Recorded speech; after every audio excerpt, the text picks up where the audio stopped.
Hello students of class 12, welcome to my YouTube channel. Today I discuss a vital video for 4th summative. আজকের সাবজেক্টটি হচ্ছে geography. এই geography সাবজেক্টেরই আজকে কিন্তু part 1 এর 1 নম্বর part তোমাদের সামনে শেয়ার করব। কোন পার্ট থেকে? এই যে পার্ট থেকে। দেখো class 12 4th summative subject geography, topic প্রাকৃতিক ভূগোলের মূল তত্ত্ব। প্রথম ইউনিট ভূ গঠন পার্ট 1। এই পার্ট 1 তোমাদের সামনে শেয়ার করব। এখান থেকে শেয়ার করার সাথে সাথে সীমিত কয়েকটা কোশ্চেন তোমাদের সাথে উত্তর সমেত শেয়ার করব, যেগুলো নাকি তোমাদের 4th সেমিস্টার পরীক্ষায় আসার মতো বা আসবেই। তাহলে চলো শুরু করি।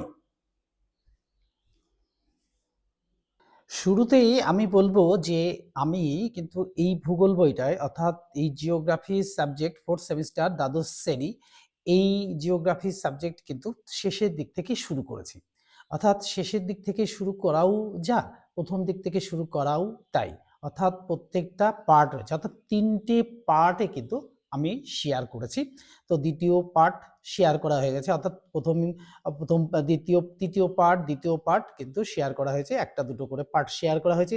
আজ কিন্তু এই প্রথম পার্টের, অর্থাৎ এই প্রাকৃতিক ভূগোলের মূল তত্ত্ব দেখতেই পাচ্ছ, এখান থেকে শেয়ার করব। কোন পার্ট থেকে? অর্থাৎ দেখো এই ভূগঠনিক প্রক্রিয়া ইউনিট 1 থেকে শুরু করব।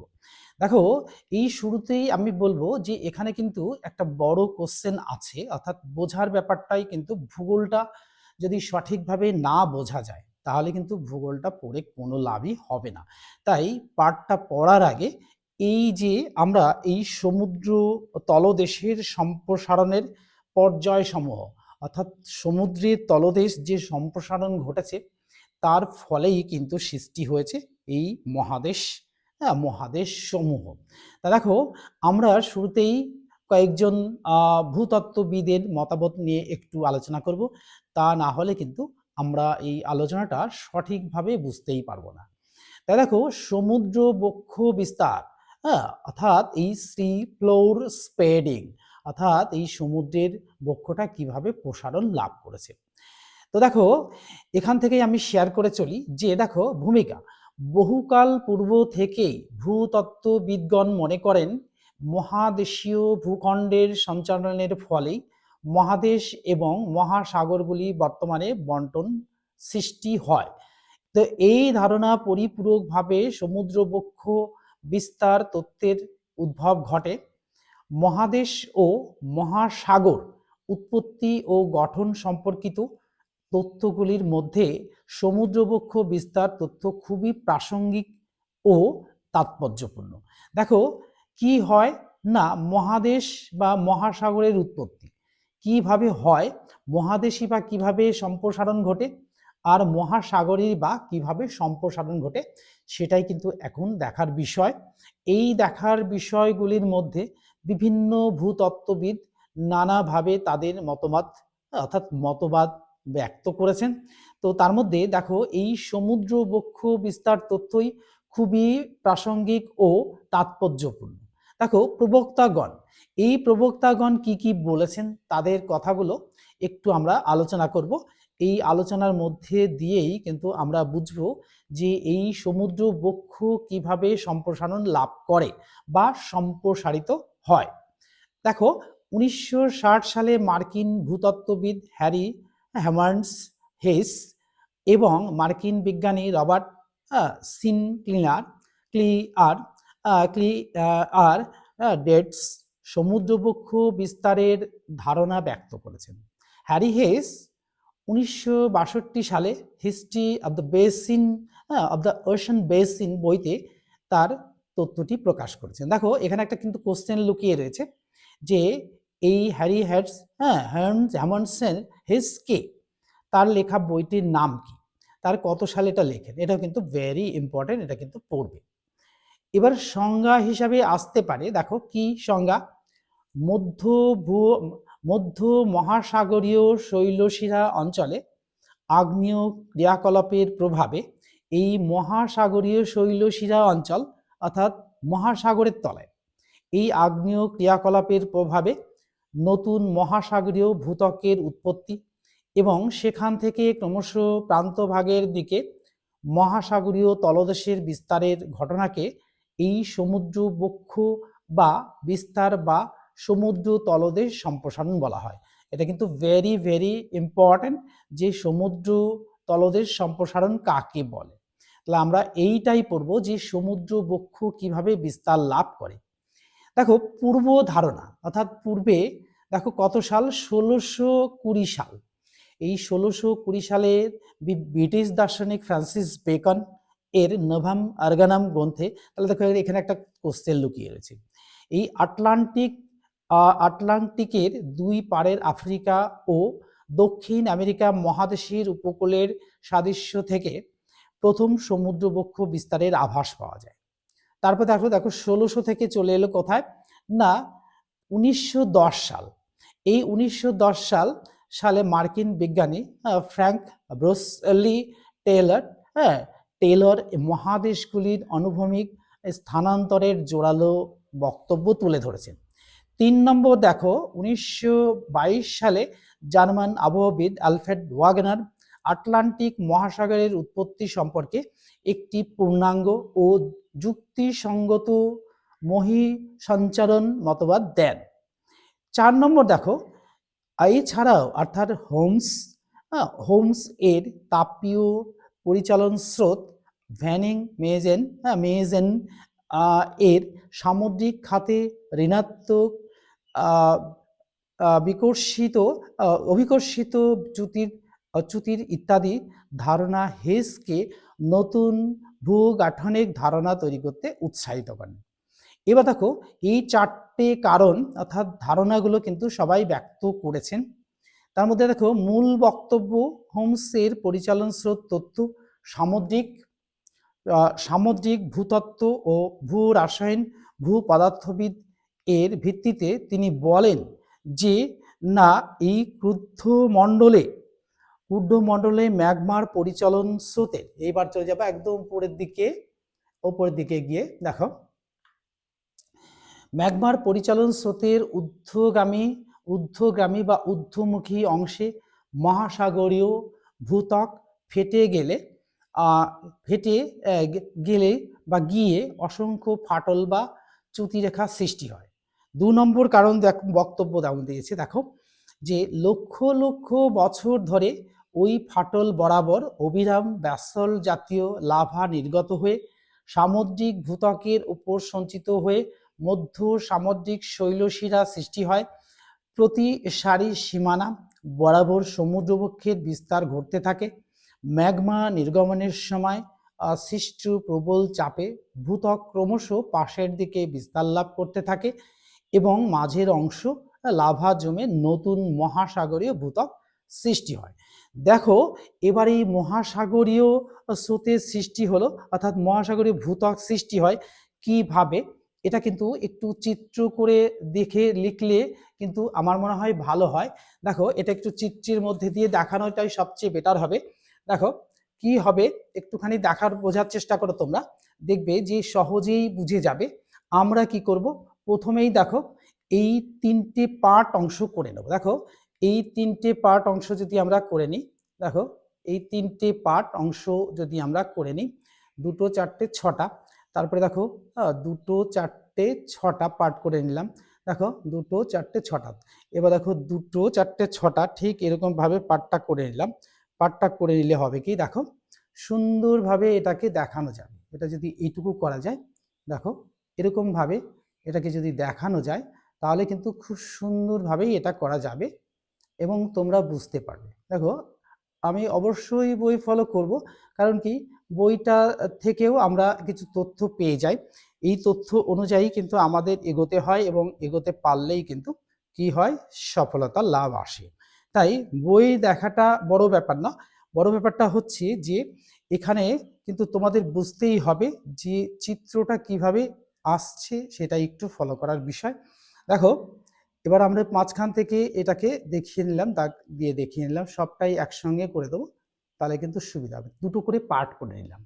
দেখো এই 2টো করে পার্ট করে নেওয়ার পর যদি আমরা এটা করি যে এই মহাসাগরের শৈলশিরা যদি এরকমভাবে দেখাতে থাকে, এটা ভাবে যদি আমরা এইভাবে সমস্তটা দেখিয়ে নিলাম, তাহলে প্রত্যেকটা পার্টেরই কিন্তু আমরা দেখিয়ে নেব, তাহলে সবচেয়ে সুবিধা হবে বোঝার ক্ষেত্রে। দেখো এটা যদি পার্টটা দেখিয়ে দিলাম।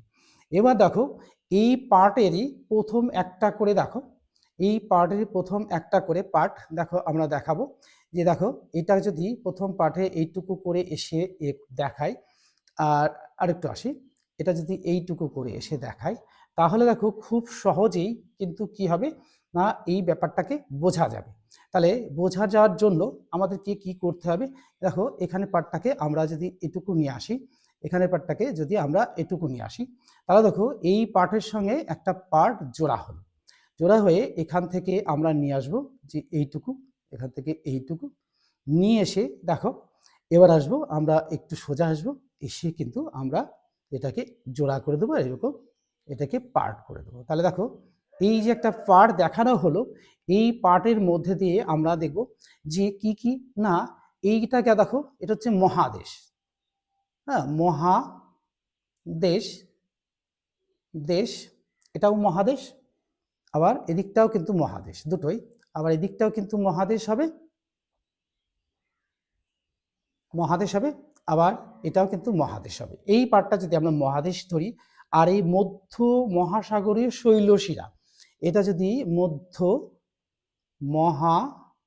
মহাসাগরীয় সাগরীয় শৈল শৈল শিরা, এটা যদি দেখায় শৈল শিরা যদি দেখায়, তাহলে কি হচ্ছে দেখো এখান থেকে কি হচ্ছে এইটা এই অঞ্চলটা থেকে কিন্তু লাভাটা তৈরি হচ্ছে, তৈরি হওয়ার ফলে এটা কিন্তু কি হচ্ছে এই যে এখান থেকে ঊর্ধ্বগামী, অর্থাৎ এই ভূপৃষ্ঠের তলায় বা সমুদ্রের তলদেশে এই প্রবল পার্শ্বচাপ আর তাপের ফলে কি হচ্ছে এই যে লাভাগুলো কি হচ্ছে ঊর্ধ্বগামী পথ অবলম্বন করছে।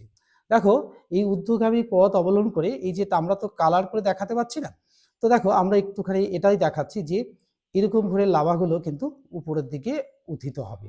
হ্যাঁ, তো উত্থিত হলেই কি হবে না এখান থেকে যে এই যে লাভাগুলো উঠে চলেছে, এইখান থেকে গোটা অঞ্চল থেকে লাভাটা উঠে চলেছে। তাহলে কি হচ্ছে, তাহলে দেখো এই যে অংশটা এইটা হচ্ছে সমুদ্রের, দেখো এবার এটাই হচ্ছে মহাসাগরীয় শৈলশিরা। তো এখানেও আমরা একটা কালার করে দেখাতে পারি, হ্যাঁ, যে এই পার্টটা কিন্তু দেখাতেই পারে। এই যে দেখো প্রথম পর্যায়ে হচ্ছে এটা, তাহলে প্রথম পর্যায়ে যদি এটা হয়, আমরা দ্বিতীয় পর্যায়টা কিন্তু এটাই দেখাবো যে এই দেখানোর ফলে, আর এই যে এখান থেকে কি হচ্ছে এই ম্যাগমা, এখান থেকে এই যে ম্যাগমা, এইটাও ম্যাগমা, এপাশেও ম্যাগমা, এই যে ম্যাগমা, এই ম্যাগমাগুলো কিন্তু তাপের ফলে উপর দিকে উত্থিত হচ্ছে। তাহলে আমরা ম্যাগমা এখান থেকে উত্থিত হচ্ছে ঊর্ধ্বগামী পথে একদম উপরের দিকে উঠে আসছে, অর্থাৎ মধ্য মহাসাগরের শৈলশিরায় এখানে উঠে আসছি। উঠে আসার ফলে তাহলে কি হচ্ছে এই জায়গাটা যে দূরত্বটা ছিল পরেরটাই কিন্তু এই দূরত্বটা অনেকটাই বেড়ে যাবে। দেখো এবার যদি আমরা এটাকে এইটুকুনি, এটাকে এইটুকুনি, তাহলে আমাদের কি হচ্ছে আমাদের এখান থেকে এইটুকু চলে আসছে, তাহলে আমাদের উপরটা কি হবে ওটাও সেই মহাদেশ, এটাও মহাদেশ, আবার এটাও মহাদেশ, দেখো এটাও মহাদেশ এটাও মহাদেশ, তাহলে দুদিকে মহাদেশ। এবার এই যে হচ্ছে আর এই যে এটা হচ্ছে ম্যাগমার ঊর্ধ্বগামী প্রবাহ, কিন্তু এটা চলে গেছে, এটা হচ্ছে ঊর্ধ্ব দিকে প্রবাহ, অর্থাৎ এটা উপর দিকে চলেছে, এটা ঊর্ধ্বগামী লিখে দিলে ভালো হতো, ঊর্ধ্বগামী প্রবাহ, প্রবাহ, তাহলে আমরা এটা বুঝে গেলাম। এবার দেখো এবার এই মহাদেশ মহাদেশ দেখো মহাদেশ এসে তাহলে কি হচ্ছে এখানেও তো মহাদেশ, আবার এখানেও দেখো এখানেও কিন্তু মহাদেশ, তাহলে এই যে মহাদেশগুলো এখানে রয়েছে। আর এই বিস্তার লাভ অর্থাৎ নতুন বিস্তার, বিস্তার অঞ্চল নতুন সমুদ্র, তাহলে এখানে যে সমুদ্রটা এই যে এটা একটা নতুন সমুদ্র হলো, হ্যাঁ নতুন সমুদ্র হলো কিভাবে, দেখো এখান থেকে কিন্তু আবার এই ম্যাগমাটা কি হচ্ছে এখান থেকে উত্থিত হচ্ছে, দেখো এখান থেকে উত্থিত হচ্ছে, এখান থেকে উত্থিত হচ্ছে হয়ে এই যে শৈলশিরা বরাবর এসে এইখানে চলে যাচ্ছে, তাহলে এই যে বরাবর এইদিকে চলে যাচ্ছে, তাহলে এটা যদি এদিকে আসে তাহলে কি হচ্ছে এখানেও কিন্তু সেই ঊর্ধ্বগামী পথটা কিন্তু রয়েছে। এই ব্যাপারটাই বুঝতে পারে, আমরা একটু কালার করে দিতে পারলে সবচেয়ে ভালো হতো। তো যাই হোক আমরা এই কলমের দিয়েই কিন্তু এটাকে বোঝানোর চেষ্টা করি যে আমরা আমাদের বলার মধ্যে দিয়েই কিন্তু হয়ে যাবে যে এই যে এটা সবই ম্যাগমা, হ্যাঁ এখান থেকে উত্থিত হচ্ছে, দেখো এই যে ম্যাগমাগুলো উত্থিত হচ্ছে এর ঊর্ধ্বগামী সবটারই কিন্তু ঊর্ধ্বগামী পথ রয়েছে, অর্থাৎ এটা সবাই কিন্তু ঊর্ধ্বগামী রয়েছে। এবার দেখো এই মহাসাগরীয় শৈলশিরা, এটাও কিন্তু সেই মহাসাগরীয় শৈলশিরা। এখানে যেমন এটাও সেই মহাসাগরীয়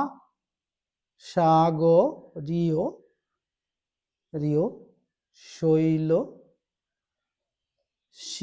দেখো মহাসাগরীয় শৈলশিরা। তাহলে এবার এই ম্যাগমার এটাও কিন্তু ঊর্ধ্বগামী, এটাও কিন্তু ম্যাগমার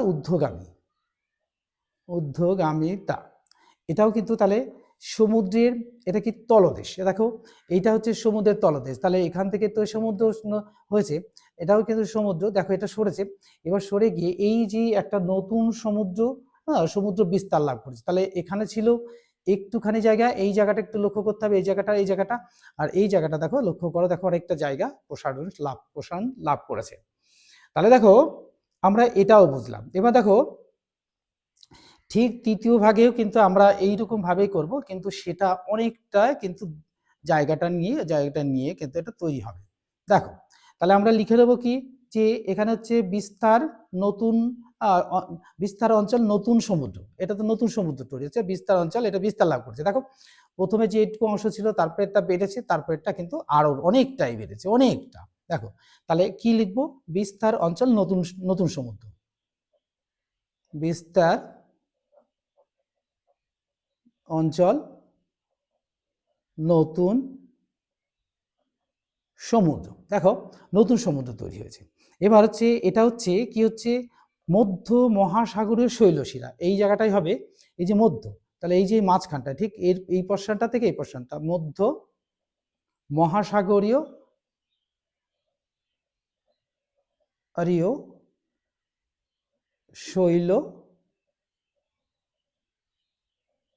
শৈলশিরা। তাহলে দেখো এবার কি হলো, এখানে হলো দেখো সমুদ্র বেসিন তৈরি হয়ে গেছে। তাহলে আমাদের এখানে কিন্তু সমুদ্র বেসিন, এটা সমুদ্র বেসিন, এটাও কিন্তু সমুদ্র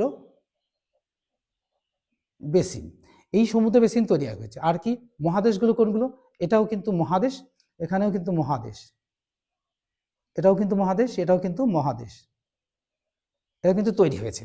এবার দেখো এখান থেকে এই যে ম্যাগমার ঊর্ধ্বগামিতা, এটা কিন্তু দেখাবো এবার আমরা, যে এখান থেকে কি হচ্ছে। দেখো এখান থেকে এই যে এখানে যেমন হচ্ছিল, এখানে ব্যাপারটা কিন্তু এখানেও হচ্ছে। তো এখানে যেভাবে হচ্ছিল, দেখো এই যে দেখো এখান থেকে আমরা দেখালাম, এবার এটা চলে আসলো আরো নিচে দেখিয়ে দিলাম। এবার এটা কি কাল্পনিকভাবে এখানে চলে আসলো, কাল্পনিকভাবে এখানে চলে গেল, আর এর যে পথ এটা এইদিকে, এটা এইদিকে। তাহলে আমরা এটা কি করতে পারবো, এটাও কিন্তু সেই ম্যাগমা গুলোর ঊর্ধ্বগামিতা রয়েছে। তো আমি ম্যাগমাগুলোকে আর একটু আবার সেই আগের মতন করি একটু দেখিয়ে দিলাম, যে ম্যাগমাগুলোর ঊর্ধ্বগামিতা, এগুলো সব ম্যাগমা, আমরা এগুলো ম্যাগমা হিসাবে ধরে নিতে পারি। হ্যাঁ, কারণ আমরা কালার দিতে পারছি না জন্য এগুলো আমরা ম্যাগমা ধরে নিলাম, যে এই ম্যাগমাগুলোর রঙগুলো কিন্তু লাল রঙের দেখিয়েছে, এখানে কিন্তু আরো ডিপ, এখানে কিন্তু এই জায়গাগুলোতে কিন্তু আরো ডিপ, কেননা না এটা কিন্তু আরো তরল অবস্থায় কিন্তু চলেছে। তাহলে এবার কি হচ্ছে, এই সমুদ্র তলদেশের বিস্তার হচ্ছে, অর্থাৎ এখানে ছিল, এখানটা থেকে ফলো করে এখানে ছিল কম, হ্যাঁ এই যে এই জায়গাটা কম ছিল, যখন এই জায়গাটা কম ছিল, আবার এই জায়গাটা বেড়ে গেল, আবার এইখানে এসে কি হলো, না এখানে এসে আরো বেড়ে গেল। তাহলে কি হলো, এই জায়গাগুলো এই যে সমুদ্র তলদেশের বিস্তার লাভ করলো, দেশের বিস্তার, এই যে বিস্তারটা লাভটা করলো, সমুদ্র দেশের বিস্তার হলো। তাহলে আর এই ম্যাগমাগুলোর ঊর্ধ্বগামিতা কিন্তু থেকেই যাচ্ছে, অর্থাৎ এই ম্যাগমার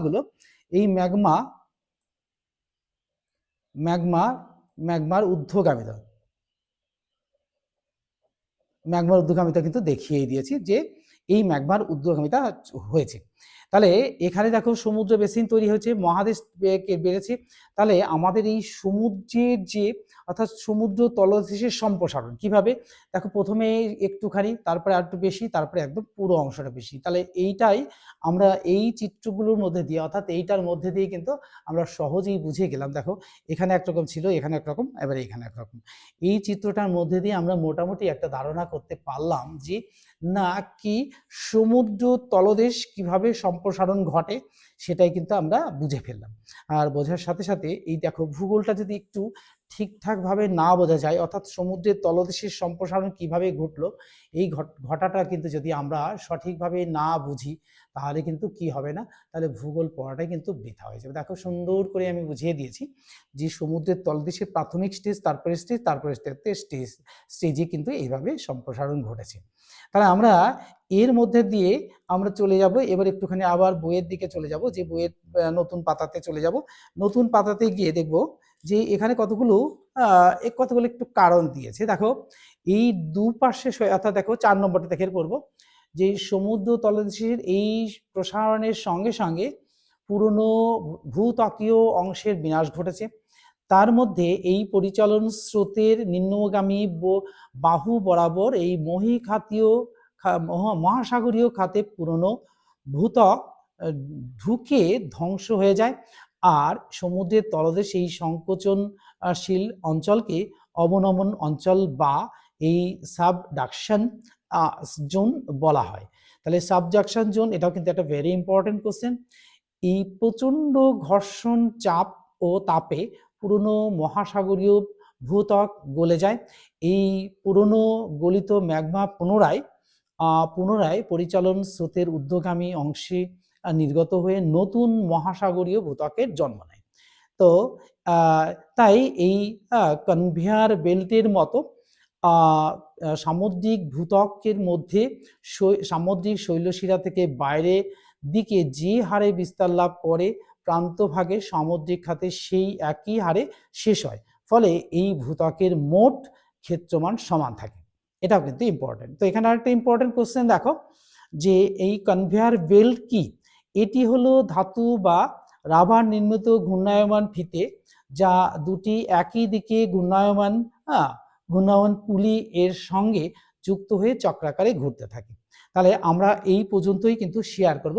আর শেয়ার করার সাথে সাথে এখান থেকে মাত্র কয়েকটা কোশ্চেন, অর্থাৎ এই চিত্রটা তো বুঝতে আমাদের একটু সময় লাগবে, তাই মাত্র কয়েকটা কোশ্চেন তোমাদের সামনে শেয়ার করব এবং উত্তর সমেত সেই কোশ্চেনগুলো কিন্তু শেয়ার করব। দেখো এখানে কয়েকটা মাত্র কোশ্চেন আমি শেয়ার করছি, দেখো অল্প কয়েকটা, এখান থেকে কিন্তু একটা স্ক্রিনশট তুলে নাও, তাহলে আমি বলতে সুবিধা হবে, তোমাদের কাছে কিন্তু কোশ্চেনের উত্তরগুলো চলে যাবে। দেখো এখানে কোশ্চেনগুলো দেখো কি কি। দেখো যে হিস্ট্রি অফ ওশান বেসিন বইটির লেখককে কবে লেখেন, অর্থাৎ মার্কিন ভূতত্ত্ববিদ হ্যারি হ্যামন্ড হেইস 1962 সালে এটি লেখেন। আর নোভাম অর্গানাম বইটির লেখককে ব্রিটিশ দার্শনিক ফ্রান্সিস বেকন 1620 সালে এটা লেখেন। কনভেয়ার বেল্টটা কি, অর্থাৎ খানিক আগেই বললাম। দেখো কনভেয়ার বেল্ট হলো একটি ধাতু বা রাবার নির্মিত ঘূর্ণায়মান ফিতে যা দুটি একই দিকে ঘূর্ণায়মান পলি এর সাথে যুক্ত থেকে চক্রাকারে ঘুরতে থাকে। তাহলে একেই বলা হয় কনভেয়ার বেল্ট। তারপরে আরো দুটো কোশ্চেন দেখো এখান থেকে শেয়ার করব। দেখো এই স্প্রেডিং জোন কাকে বলে, অর্থাৎ মধ্য সামুদ্রিক শৈলশিরা থেকে যতদূর পর্যন্ত নতুন সমুদ্র অক্ষ সম্প্রসারিত হয় সমুদ্র তলদেশের সেই সম্প্রসারণশীল অঞ্চলকে বিস্তার অঞ্চল বা স্প্রেডিং জোন বলা হয়। শেষ কোশ্চেন দেখো অ্যালফ্রেড ওয়েগনার কে ছিলেন, তাহলে অ্যালফ্রেড ওয়েগনার ছিলেন একজন বিখ্যাত জার্মান আবহবিদ। তাহলে এই ছিল আজকের ভিডিও। তাহলে আজকের এই ভিডিওটি তোমাদের কেমন লেগেছে তা অবশ্যই কমেন্ট বক্সে লিখে জানাবে। আর আমার যারা সাবস্ক্রাইবার আছে তারা কিন্তু বন্ধুদের মধ্যে শেয়ার করে দেবে আর একটা করে লাইক দিয়ে দেবে। আর আমিও চাইবো যে এরকম ছোট ছোট পার্ট, অর্থাৎ বেশি পৃষ্ঠা পড়ার দরকার নেই, ছোট ছোট পার্টে কিন্তু ভূগোলটাকে পড়তে হবে। আর সঠিকভাবে না বুঝতে পারলে কিন্তু ভূগোল পড়ার কোনোই মূল্য নেই। তাই আমি বলবো যে ভূগোল পড়ার সাথে সাথে কিন্তু চিত্রটাকে ঠিকঠাক বুঝে নিতে হবে, তাহলেই কিন্তু এই ভূগোল পড়ার সার্থকতা আছে, আদারওয়াইজ কিন্তু এই ভূগোল পড়ার কোনো সার্থকতাই থাকবে না। তাহলে আজকের মতো এখানেই শেষ করছি। Good bye friends.